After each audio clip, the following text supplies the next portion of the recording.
E aí galera, tudo firmeza? Aqui é o Marlin do canal Libertários Fight e hoje iremos iniciar a leitura do livro As Seis Lições do Mises, com a presença do Johan e do Daniel. Fala galera, E aí? salve, salve, salve, salve. Bom dia, boa tarde, boa noite, pro horário que vocês vão estar assistindo aí. Vim aqui acompanhar o Marlene na leitura, fazer alguns comentários também. Se inscreve no canal, curte o vídeo e compartilha aí para dar uma força. Tamo junto. E aí, rapaziada, vim comentar aí, dar uma ajuda aí pra rapaziada, e é isso. Então vamos dar prosseguimento aqui à leitura.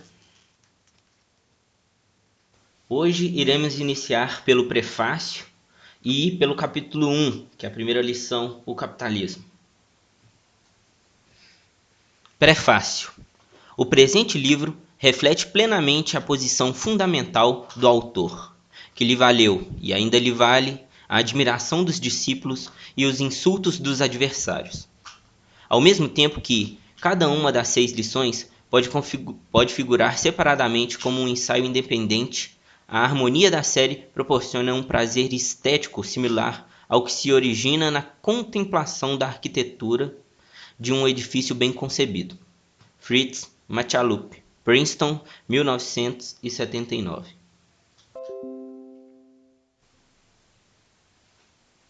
Em fins de 1958, meu marido foi convocado pelo Dr. Alberto Benegas Lich para pronunciar uma série de conferências na Argentina, e eu o acompanhei. Este livro contém a transcrição das palavras dirigidas por ele nessas conferências a centenas de estudantes argentinos. Chegamos à Argentina alguns meses depois.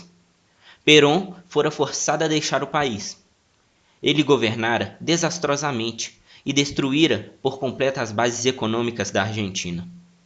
Seu sucessor, Eduardo Leonardi, não foi muito melhor. A nação estava pronta para novas ideias e meu marido, igualmente, pronto a fornecê-las. Suas conferências foram proferidas em inglês, no enorme auditório da Universidade de Buenos Aires. Em 2 salas contíguas, estudantes ouviam com fones de ouvidos suas palavras que eram traduzidas simultaneamente para o espanhol. Ludwig von Mises falou sem nenhuma restrição sobre capitalismo, socialismo, intervencionismo, comunismo, fascismo, política econômica e sobre os perigos da ditadura. Aquela gente jovem que o ouvia não sabia muito acerca de liberdade de mercado ou liberdade individual.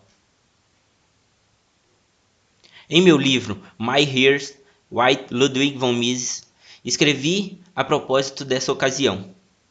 Se alguém naquela época tivesse ousado atacar o comunismo e o fascismo, como fez meu marido, a polícia teria interferido, prendendo-o imediatamente e a reunião teria sido suspensa. O auditório reagiu como se uma janela tivesse sido aberta e o ar fresco tivesse podido circular pelas salas. Ele falou sem se valer de quaisquer apontamentos. Como sempre, seus pensamentos foram guiados por umas poucas palavras escritas num pedaço de papel. Sabia exatamente o que queria dizer e, empregando termos relativamente simples, conseguiu comunicar suas ideias a uma audiência pouco familiarizada com sua obra de modo tal que todos pudessem compreender precisamente o que estava dizendo. As conferências haviam sido gravadas. As fitas, posteriormente, foram transcritas. Encontrei este manuscrito datilografado entre os escritos póstumos de meu marido. Ao ler a transcrição, recordei vividamente o singular entusiasmo com que aqueles argentinos tinham reagido às palavras de meu marido. E, embora não seja economista, achei que essas conferências, pronunciadas para um público leigo na América do Sul, eram de muito mais fácil compreensão que muitos dos escritos mais teóricos de Ludwig von Mises. Pareceu-me que continha tanto material valioso, tantos pensamentos relevantes para a atualidade e para o futuro, que deviam ser publicados. Meu marido não havia feito uma revisão dessas transcrições, no intuito de publicá-las em livro. Coube a mim essa tarefa.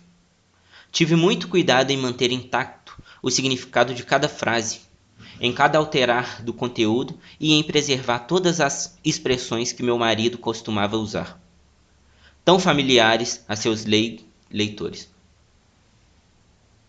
Minha única contribuição foi reordenar as frases e retirar algumas expressões próprias da linguagem oral informal. Se minha tentativa de converter essas conferências no livro foi bem sucedida, isso deve apenas ao fato de que, a cada frase, eu ouvia a voz do meu marido. Eu ouvia falar. Ele estava vivo para mim, vivo na clareza com que demonstra o mal e o perigo do excesso de governo, no modo compreensivo e lúcido como descrevia as diferenças entre ditadura e intervencionismo, na extrema perspicácia com que falava sobre personalidades históricas, na capacidade de fazer reviver tempos passados com umas poucas observações. Quero aproveitar esta oportunidade para agradecer ao meu amigo George Coulter pelo auxílio que me prestou nessa tarefa. Sua experiência editorial e compreensão das teorias do meu marido foram de grande valia para este livro. Espero que estas conferências sejam lidas não só por especialistas na área, mas também pelos muitos admiradores do meu marido que não são economistas. E espero sinceramente que este livro venha a tornar-se acessível a um público mais jovem, especialmente aos alunos dos cursos secundários e universitários de todo o mundo. Margit von Mises, Nova York, junho 1979. Então, antes de começar aí o primeiro capítulo do capitalismo, eu queria comentar um negócio que é importante deixar bem frisado. Como foi falado no prefácio, isso daí é uma transcrição das palestras do Mises na Argentina. E então, elas não têm o mesmo rigor teórico de livros como Ação Humana, Teoria e História, o Theory of Money and Credit, que eu acho que não tem traduzido em português, que é Teoria do Dinheiro e do Crédito. É importante lembrar que esse é um livro simples, realmente para pegar o grande público, assim. É como se fosse um resumo, uma introdução para quem está começando, né? Porque as palestras dele não tinha como, ele devia ter um certo tempo para falar, e ele não poderia, fazer uma explicação tão detalhada como tem nesses outros livros que você citou. Então isso daí a gente pode usar como uma indicação de um livro que para alguma pessoa que está começando nesse mundo agora, nesses assuntos agora. Certas expressões usadas pelo povo são, muitas vezes, inteiramente equivocadas. Assim, atribuem-se a capitães de indústria e a grandes empresários de nossos dias epitetos como o rei do chocolate, o rei do algodão ou o rei do automóvel.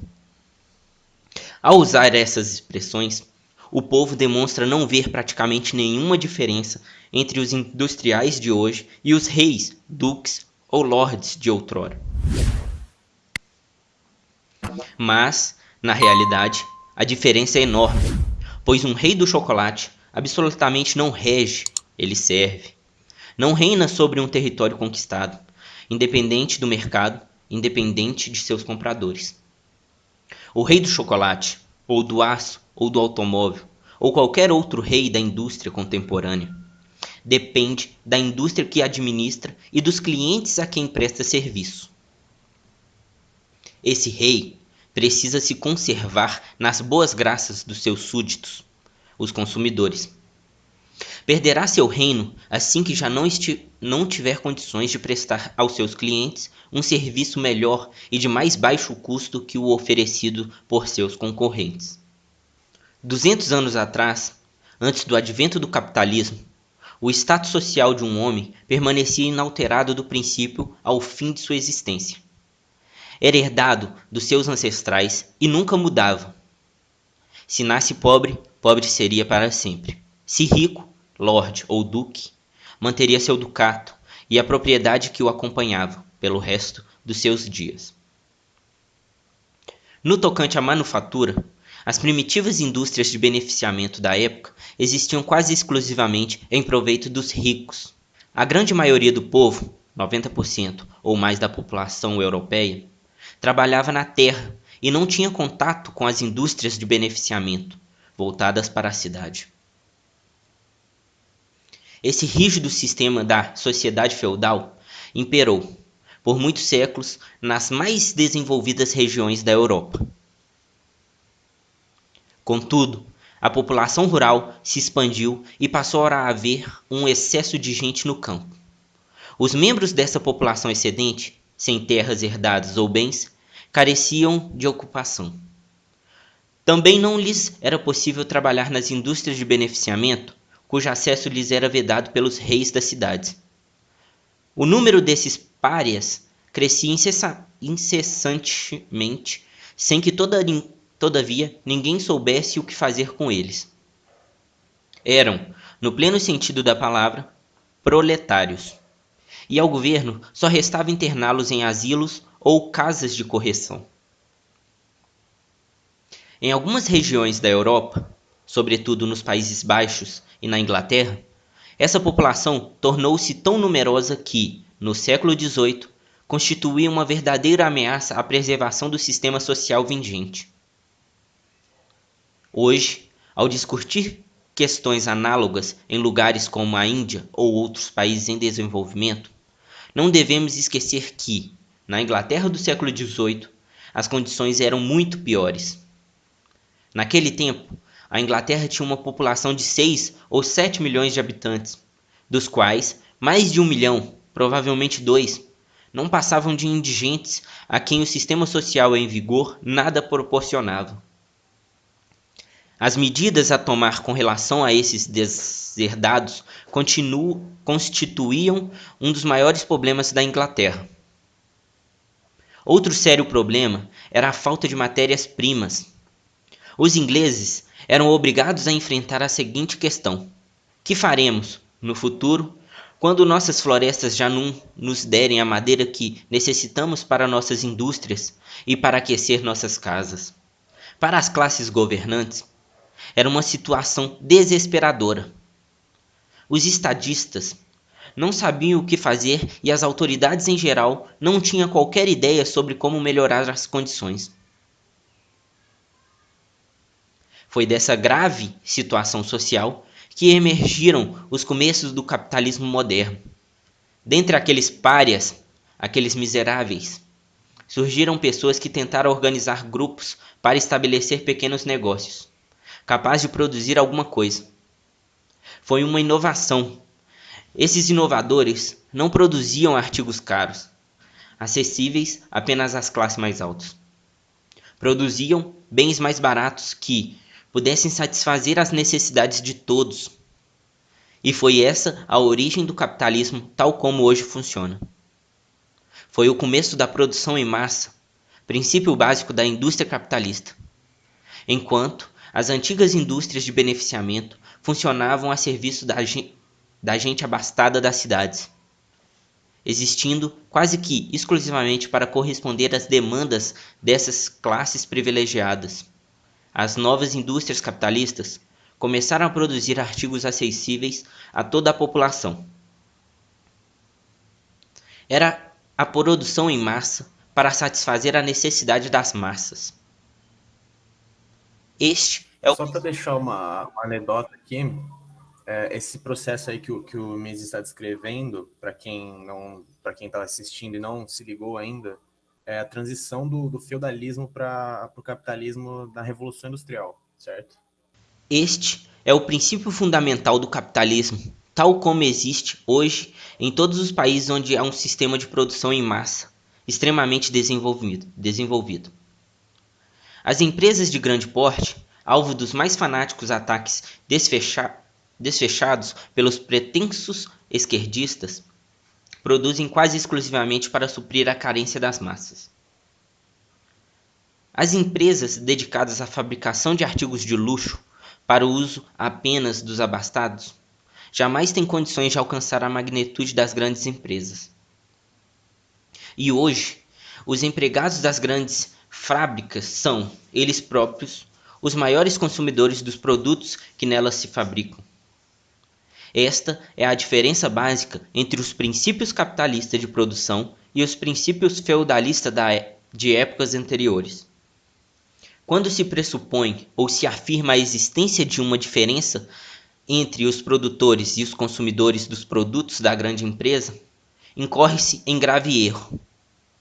Nas grandes lojas dos Estados Unidos, ouvimos o slogan: "O cliente tem sempre razão". E esse cliente é o mesmo homem que produz, na fábrica, os artigos à venda naqueles estabelecimentos. Os que pensam que a grande empresa detém o enorme poder também se equivocam, uma vez que a empresa de grande porte é inteiramente dependente da preferência dos que lhes compram os produtos. A mais poderosa empresa perderia seu poder e sua influência se perdesse seus clientes. Há 50 ou há 60 anos, era voz corrente em quase todos os países capitalistas que as companhias de estrada de ferro eram por demais grandes e poderosas. Sendo monopolistas, tornavam impossível a concorrência. Alegava-se que, na área dos transportes, o capitalismo já havia atingido um estágio no qual se destruíra a si mesmo, pois que eliminara a concorrência. O que se descurava era o fato de que o poder das ferrovias dependia de sua capacidade de oferecer à população um meio de transporte melhor que qualquer outro. Evidentemente, teria sido absurdo concorrer com uma dessas grandes estradas de ferro, através da implantação de uma nova ferrovia paralela à anterior, porquanto a primeira era suficiente para atender às necessidades do momento. Mas outros concorrentes não tardaram a aparecer.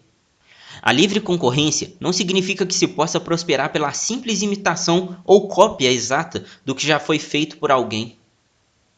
A liberdade de imprensa não significa o direito de copiar o que outra pessoa escreveu, e assim alcançar o sucesso a que o verdadeiro autor fez jus por suas obras.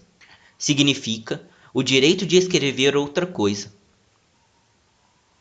A liberdade de concorrência, no tocante às ferrovias, por exemplo, significa liberdade para inventar alguma coisa, para fazer alguma coisa que desafie as ferrovias já existentes e as coloque em situação muito precária de competitividade.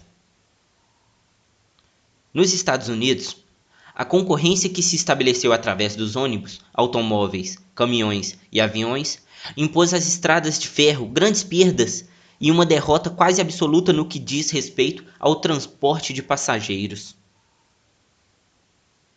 O desenvolvimento do capitalismo consiste em que cada homem tem o direito de servir melhor ou mais barato o seu cliente.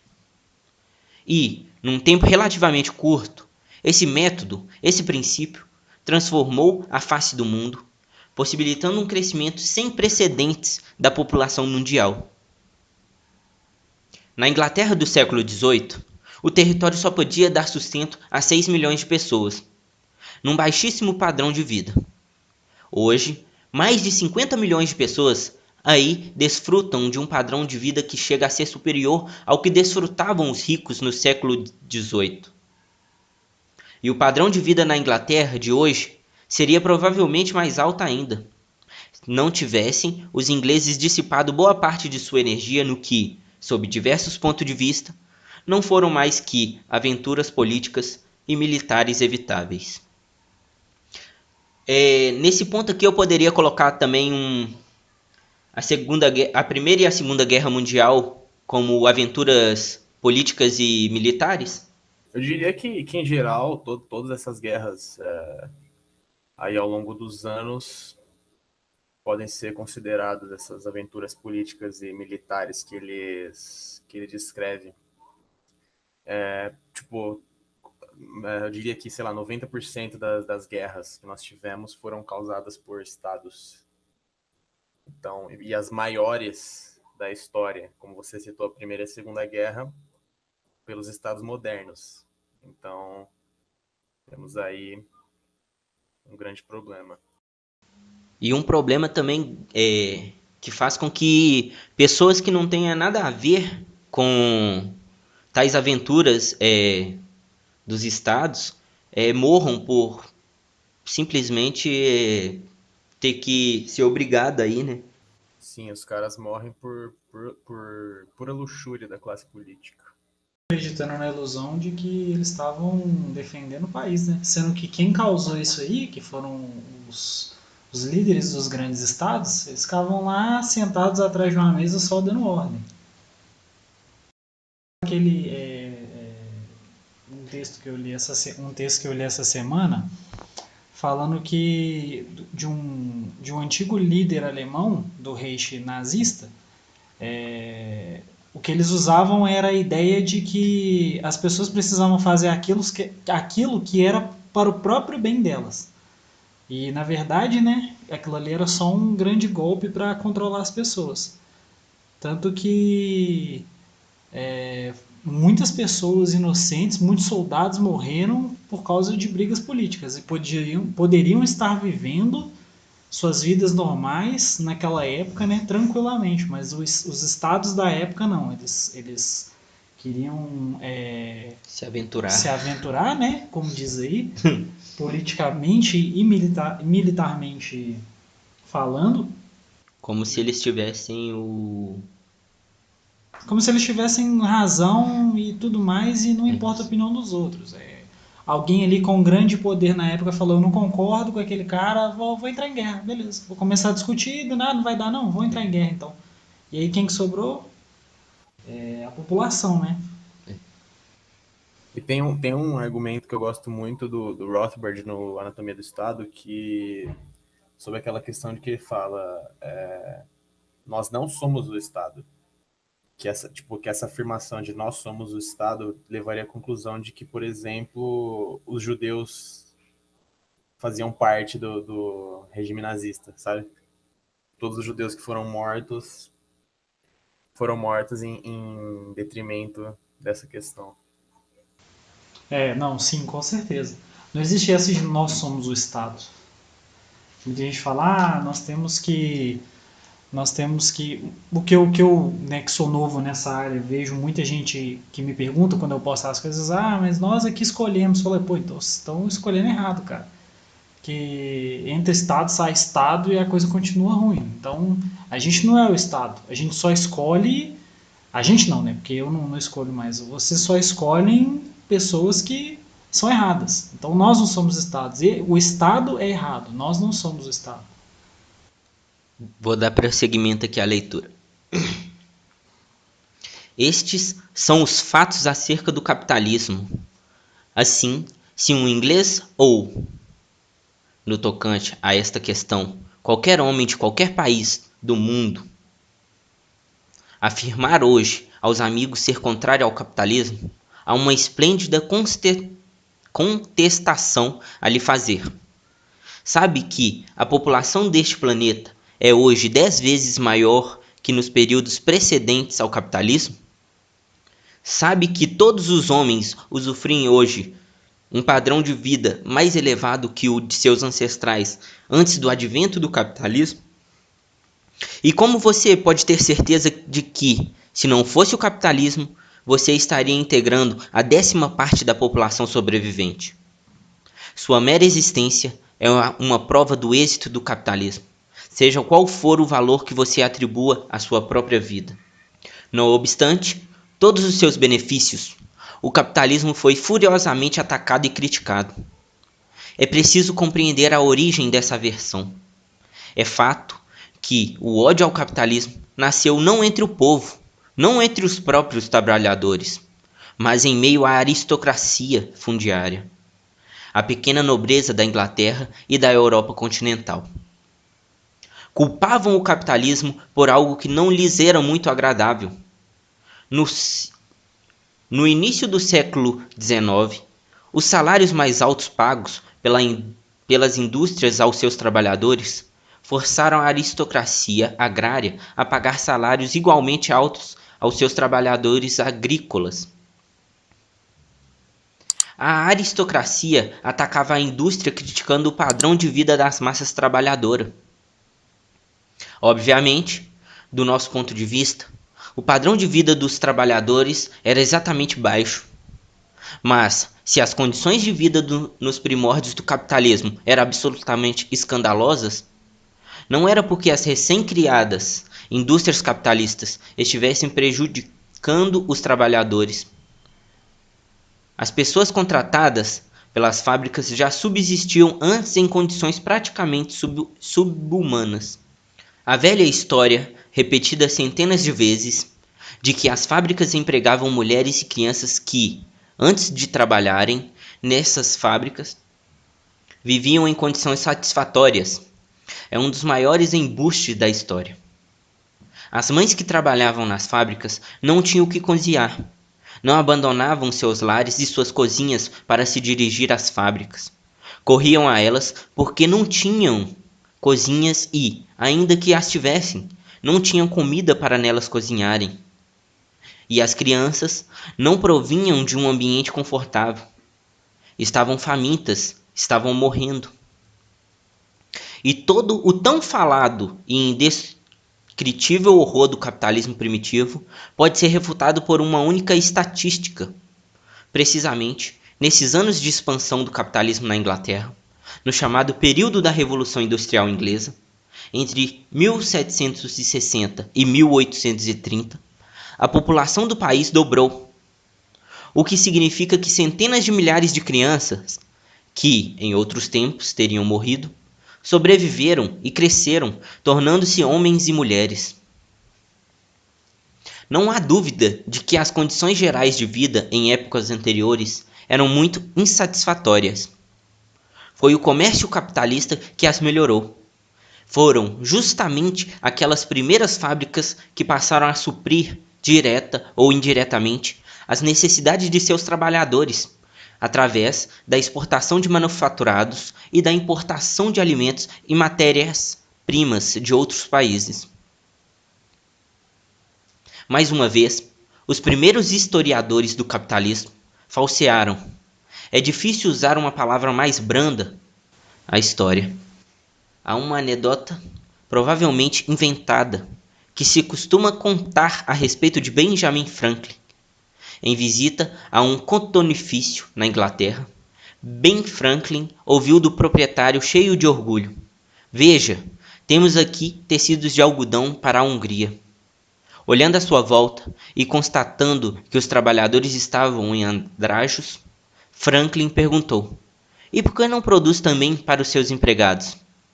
Mas as exportações de que falava o dono do cotonifício realmente significavam que ele, de fato, produzia para os próprios empregados, visto que a Inglaterra tinha de importar toda a sua matéria-prima. Não possuía nenhum algodão, como também ocorria com a Europa continental. A Inglaterra atravessa uma fase de escassez de alimentos. Era necessária sua importação da Polônia, da Rússia, da Hungria. Assim, as exportações, como as de tecidos, se constituíam no pagamento de importações de alimentos necessários à sobrevivência da população inglesa. Muitos exemplos da história dessa época revelarão a atitude da pequena nobreza e da aristocracia com relação aos trabalhadores. Quero citar apenas dois. Um é o famoso sistema inglês Seed and Land. Por tal sistema, o governo inglês pagava a todos os trabalhadores que não chegavam a receber um salário mínimo oficialmente fixado, a diferença entre o que recebiam e esse salário mínimo. Isso poupava à aristocracia fundiária o dissabor de pagar salários mais altos. A pequena nobreza continuaria pagando o tradicionalmente baixo salário agrícola, suplementado pelo governo. Evitava-se, assim, que os trabalhadores abandonassem as atividades rurais em busca de emprego nas fábricas urbanas. 80 anos depois, após a expansão do capitalismo na Inglaterra para a Europa continental, mais uma vez verificou-se a reação da aristocracia rural contra o novo sistema de produção. Na Alemanha, os aristocratas prussianos, tendo perdido muitos trabalhadores para as indústrias capitalistas, que ofereciam melhor remuneração, cunharam uma expressão especial para designar o problema: fuga do campo, Landflucht.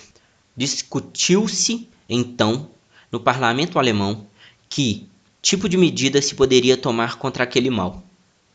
E tratava-se, indiscutivelmente, de um mal do ponto de vista da aristocracia rural. O príncipe Bismarck, o famoso chanceler do Reich alemão, disse um dia num discurso: encontrei em Berlim um homem que havia trabalhado em minhas terras. Perguntei-lhe: por que deixou minhas terras? Por que deixou o campo? Por que vive agora em Berlim? E, segundo Bismarck, o homem respondeu: na aldeia não se tem, como aqui em Berlim, um Biergarten tão lindo, onde nós podemos sentar, tomar cerveja e ouvir música. Esta é, sem dúvida, uma história contada do ponto de vista do príncipe Bismarck, o empregador. Não seria o ponto de vista de todos os seus empregados. Estes acorriam à indústria porque ela lhes pagava salários mais altos e elevava seu padrão de vida a níveis sem precedentes.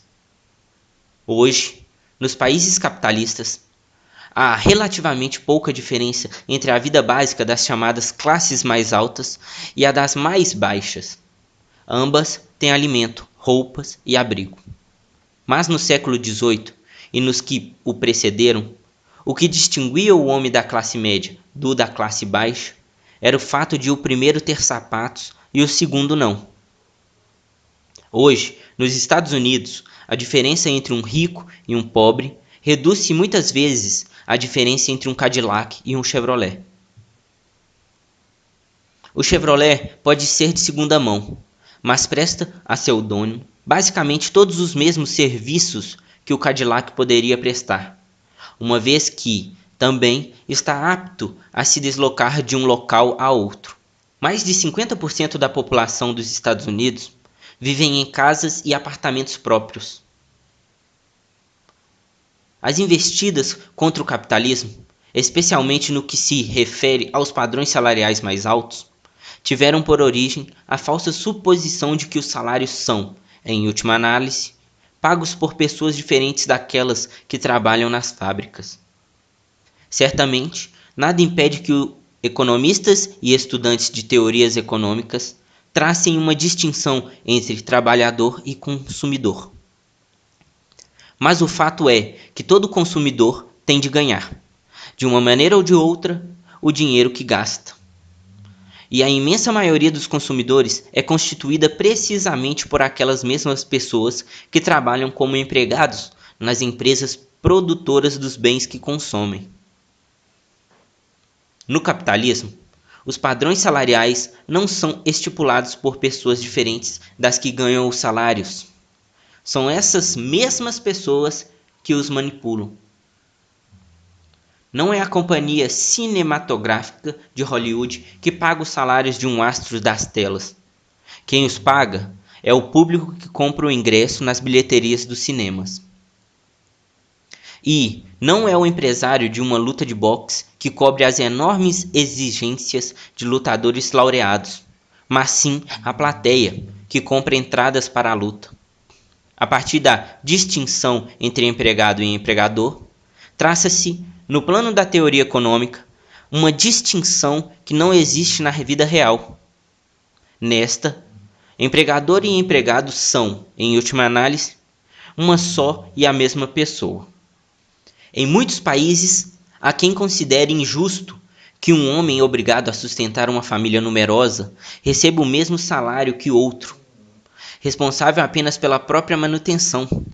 Em muitos países, há quem considere injusto que um homem obrigado a sustentar uma família numerosa receba o mesmo salário que outro, responsável apenas pela própria manutenção. No entanto, o problema é não questionar se é ao empresário ou não que cabe assumir a responsabilidade pelo tamanho da família de um trabalhador. A pergunta que deve ser feita, neste caso, é: você, como um indivíduo, se disporia a pagar mais por alguma coisa, digamos, um pão, se for informado de que o homem que fabricou tem 6 filhos? Uma pessoa honesta, por certo, responderia negativamente, dizendo, em princípio, sim. Mas na prática, tenderia a comprar o pão feito por um homem sem filho nenhum. O fato é que o empregador, a quem os compradores não pagam o suficiente para que ele possa pagar seus empregados, se vê na impossibilidade de levar adiante seus negócios. O capitalismo foi assim batizado não por um simpatizante do sistema, mas por alguém que o tinha na conta do pior de todos os sistemas históricos, da mais grave calamidade que jamais se abatera sobre a humanidade. Esse homem foi Karl Marx. Não há razão, contudo, para rejeitar a designação proposta por Marx, uma vez que ela indica claramente a origem dos grandes progressos sociais ocasionados pelo capitalismo.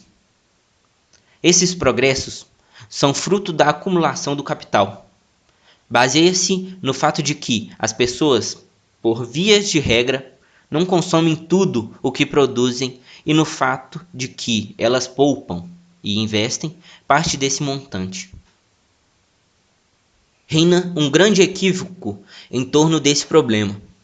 Ao longo destas 6 palestras, terei oportunidade de abordar os principais mal-entendidos em voga, relacionados com a acumulação do capital, com o uso do capital e com os benefícios universais auferidos a partir deste uso.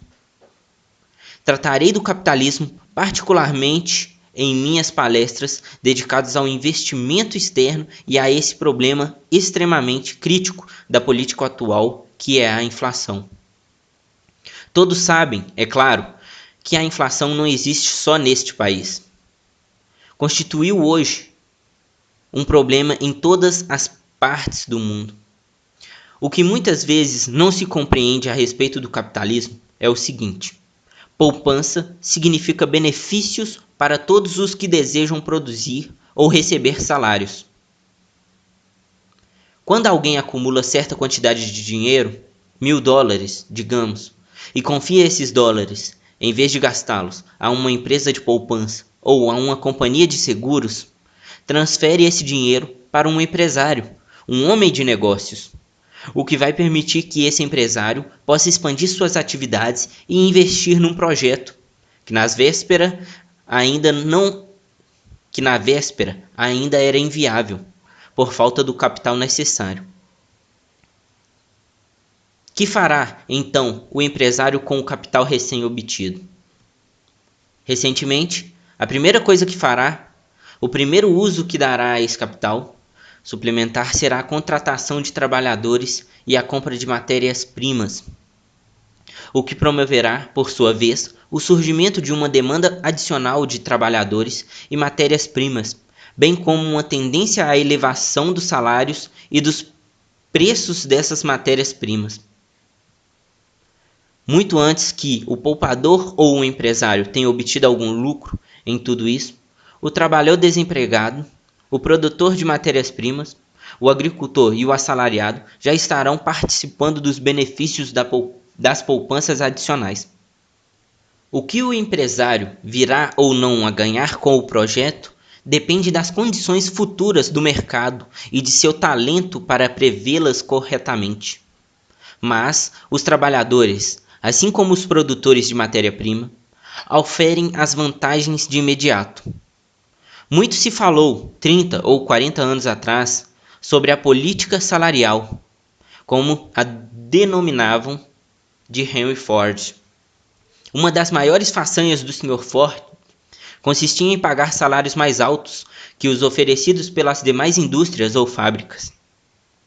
Sua política salarial foi descrita como uma invenção.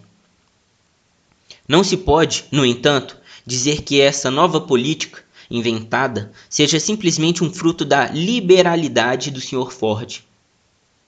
Um novo ramo industrial, ou uma nova fábrica num ramo já existente, precisa atrair trabalhadores de outros empregos, de outras regiões do país e até de outros países. E não há outra maneira de fazê-lo senão através do pagamento de salários mais altos aos trabalhadores. Foi o que ocorreu nos primórdios do capitalismo e é o que ocorre até hoje. Aquela vez? Sobre esse filme Ford vs Ferrari aí, cara, Henry Ford, ele era muito inteligente, tanto ele como o filho dele depois, né, que tentou comprar a Ferrari. Para quem analisar a história da Ferrari, da Ford, a Ford fazia carros populares mais baratos, alguns até de luxo, né, como é feito até hoje. Por exemplo, nos dias de hoje você pode comprar um super esportivo da Ford como um Mustang, né, que é o carro-chefe, e ele é um esportivo mais acessível do que uma Ferrari, do que uma Lamborghini, né? Talvez não tenha todo o requinte, todo aquele luxo, toda aquela glamour de uma Ferrari ou Lamborghini, mas ele anda praticamente igual, né? Dependendo do modelo ali, dependendo do que você vai fazer com o carro. E naquela época ele fazia isso, ele criava carros, né, que eram que eram mais acessíveis à população. A empresa dele cresceu tanto que ele tentou comprar a Ferrari naquela época. Não conseguiu porque a Fiat chegou primeiro e fez uma proposta melhor. Isso é o que fala lá no filme, né? Um pouco da história do que fala lá no filme. Mas você vê como que uma empresa que fazia carros, né, que já tinham sido inventados, já tinham outras empresas do ramo que faziam, conseguiu atrair, conseguiu crescer. Porque ele oferecia condições melhores, ele atingiu um outro público e isso criou o desenvolvimento necessário para ele para tentar comprar uma das empresas automobilísticas mais conhecida até hoje no mundo, né? Você já viu esse filme, Johan? Nunca vi, não, mas agora que você falou, eu vou procurar, achei interessante. Inclusive, semestre passado na faculdade e esse semestre tem duas matérias que os professores comentam bastante sobre a situação do Ford. Semestre passado na questão da história econômica e esse semestre em fundamentos de administração. O professor comenta bastante sobre essa questão de como o Ford administrou a empresa dele para conseguir fazer essa produção em massa e atender a maioria da população. Eu acho que no tocante à administração ele pode ser citado, tanto ele quanto o filho dele, como um dos maiores administradores, né, de uma empresa que já existiu, porque olha o tamanho da Ford, a Ford existe até hoje, no mundo todo. Já a Ferrari ela é Exatamente. e ela importa carros, né? Mas não é todo mundo que tem condições de comprar uma Ferrari. A Ferrari foi mais para uma questão de carros de luxo, né? Isso, é carro de luxo, que poucas pessoas têm acesso. E hoje em dia, vamos supor, se você for olhar aí o preço vamos supor, o carro, eu acho que o carro de super esportivo mais rápido da Ford é o Mustang. O Mustang, vamos supor,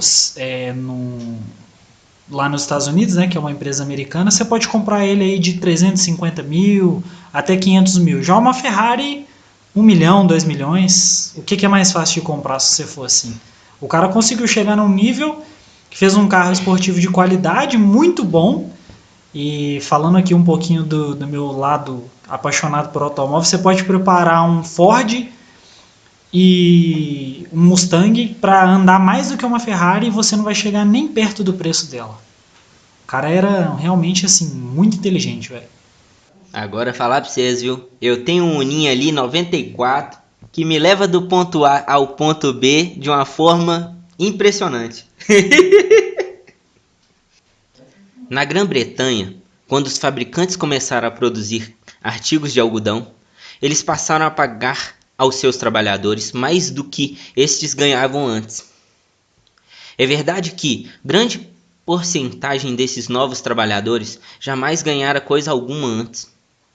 Estavam, então, dispostos a aceitar qualquer quantia que lhes fosse oferecida. Mas, pouco tempo depois, com a crescente acumulação do capital e a implantação de um número cada vez maior de novas empresas, os salários se elevaram e, como consequência, houve aquele aumento sem precedentes da população inglesa, ao qual já me referi. A reiterada caracterização depreciativa do capitalismo como um sistema destinado a tornar os ricos mais ricos e os pobres mais pobres é equivocada do começo ao fim.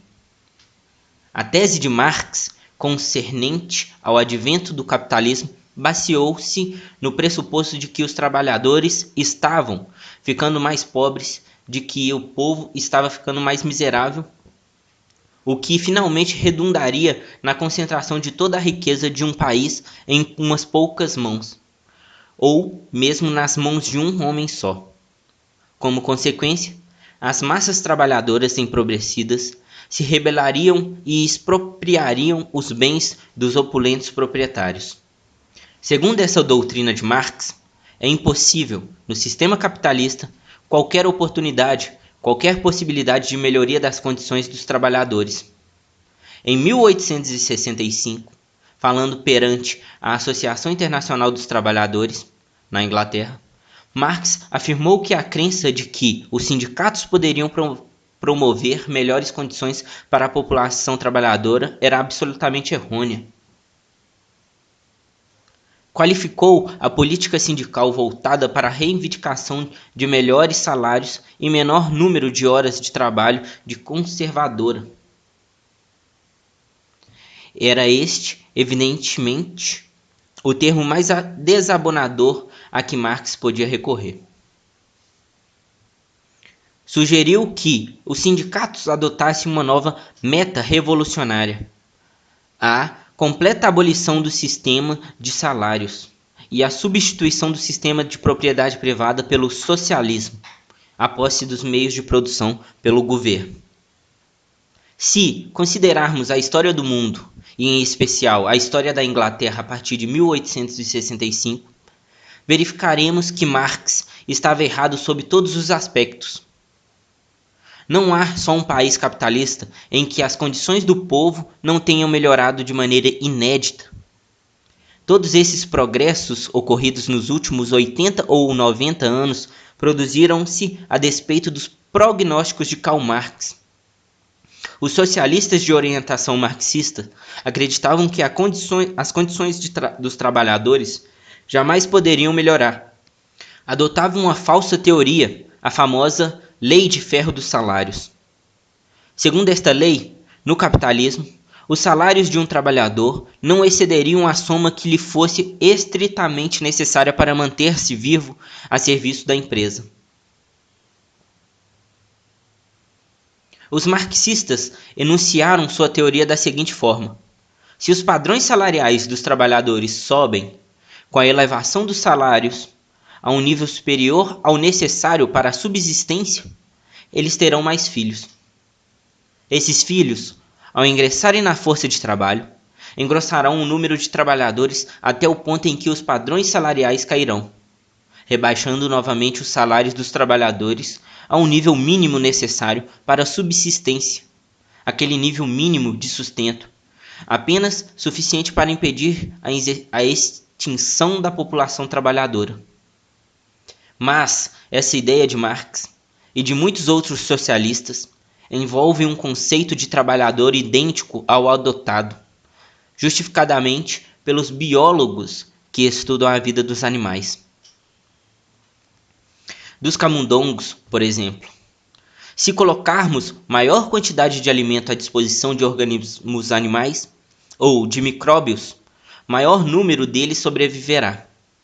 Se a restringirmos, restringiremos o número dos sobreviventes. Mas com o homem é diferente. Mesmo o trabalhador, ainda que os marxistas não o admitam, tem carências humanas outras que as de alimento e de reprodução de sua espécie. Um aumento dos salários reais resulta não só num aumento da população, resulta também, e antes de tudo, numa melhoria do padrão de vida melhor. De vida média, quer dizer. É por isso que temos hoje, na Europa Ocidental e nos Estados Unidos, um padrão de vida superior ao das nações em desenvolvimento, as da África, por exemplo. Devemos compreender, contudo, que esse padrão de vida mais elevado fundamenta-se na disponibilidade de capital. Isso explica a diferença entre as condições reinantes nos Estados Unidos e as que encontramos na Índia. Neste país foram introduzidos, ao menos em certa medida, modernos métodos de combate a doenças contagiosas, cujo efeito foi um aumento inaudito da população. No entanto, como esse crescimento populacional não foi acompanhado de um aumento correspondente do montante de capital investido no país, o resultado foi um agravamento da miséria. Quanto mais se eleva o capital investido por indivíduo, mais próspero se tornará o país. Mas é preciso lembrar que, nas políticas econômicas, não ocorrem milagres. Todos leram artigos de jornal e discursos sobre o chamado milagre econômico alemão, a recuperação da Alemanha depois de sua derrota e destruição na Segunda Guerra Mundial. Mas não houve milagre. Houve tão somente a aplicação dos princípios da economia do livre mercado, dos métodos do capitalismo, embora essa aplicação não tenha sido completa em todos os pontos.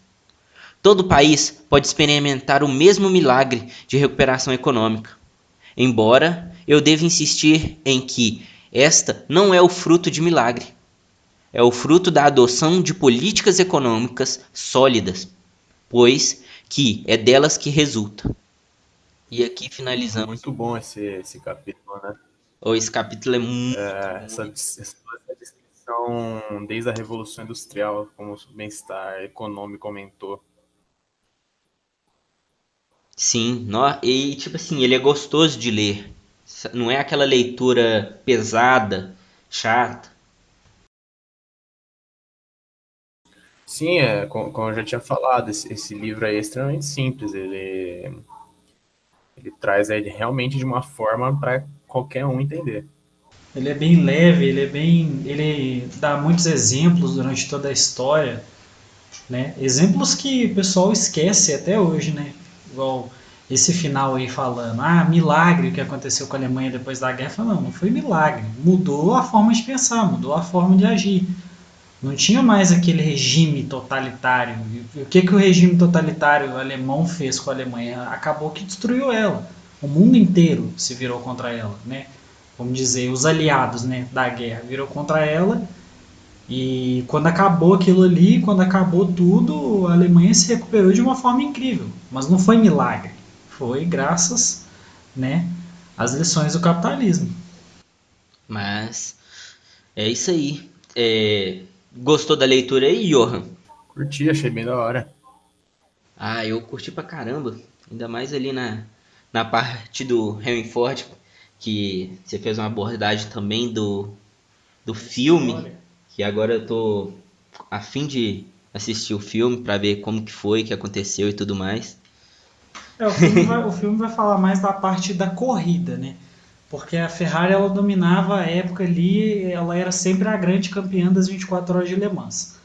E ninguém desafiava. E a Ford, com menos recurso, com menos experiência, foi lá e falou, não, nós vamos fazer um carro aqui, né, que foi o grande GT40, é um carro aqui que consegue derrotar a Ferrari. E até hoje é o único carro americano que venceu o Le Mans, 4 vezes seguidas. Os 4 campeonatos de Le Mans que ganhou ali foi a única montadora alemã, americana que conseguiu vencer Le Mans. Com um carro que custava Brabo. menos, com menos tecnologia e experiência.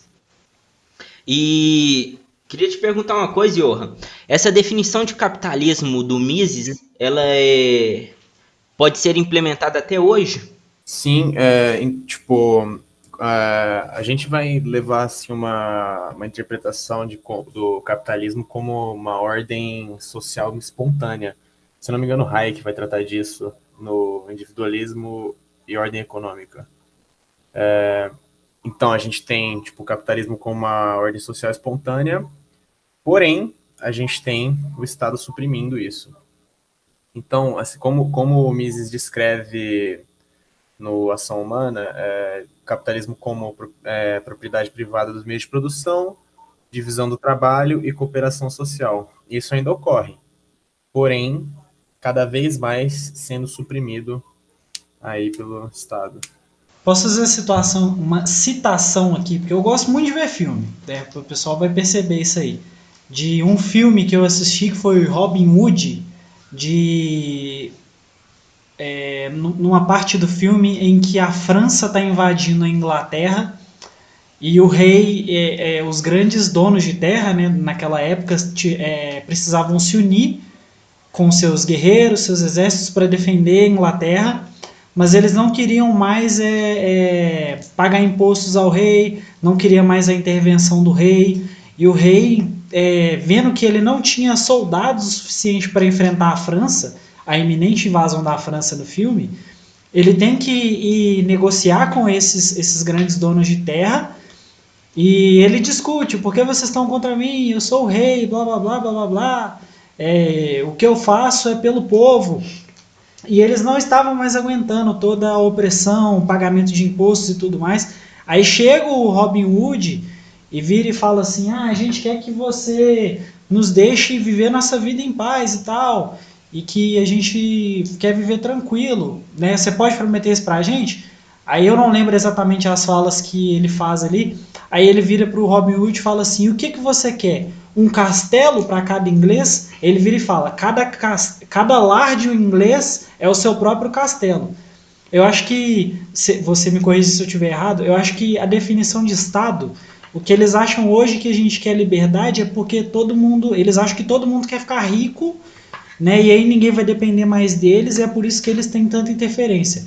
Como já é dito, eu, por exemplo, e eu acredito que o Marlon aqui do meu lado também é assim, eu não quero ficar rico, eu só quero que eles não interfiram na minha vida para que eu possa viver com qualidade, para que eu possa fazer as minhas decisões, as minhas escolhas e é isso, não ter tanta interferência na minha vida.